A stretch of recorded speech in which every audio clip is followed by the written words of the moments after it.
hay mucha gente. Vale, estamos con la capitana del Spar City Lift Girona, con Rosobuc, y su compañera de equipo Elena Oma, las 66. Victoria contundente en la Fonteta. No sé si veníais con la mentalidad de semejante resultado. Está claro que hoy ambos equipos jugabais mucho. Primera posición, tercera. ¿Qué conclusiones os lleváis de aquí? Bueno, veníamos con la mentalidad correcta. Sabíamos que es un rival muy difícil, más en la Fonteta, que lo ganan todo.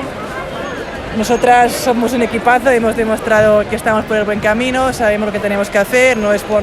La presión ya no es nada para nosotros porque estamos acostumbradas también a partidos así en la Euroliga. Son partidos de mucho contacto, muy disputados. La verdad es que hemos hecho un buen partido y hemos conseguido la victoria, que es lo más importante. Sí, totalmente de acuerdo con Ruth. Sí que es verdad que el desgaste de Euroliga y ellas también tienen el desgaste de Eurocup, pero aún así creo que ha sido un buen partido por ambas partes.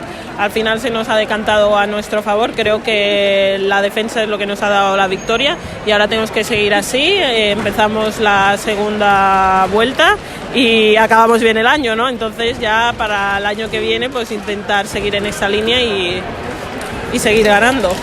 Habéis empezado dominando desde el primer periodo todos los parciales, tanto, como decías tú, Elena, en defensa como en ataque. La anotación la habéis llevado siempre por delante. Hoy Sonja Basic, conocida como Sonja Petrovic, por ejemplo, creo que ha sido el mejor partido desde su vuelta. ¿Cómo va la integración de Sonja en el equipo?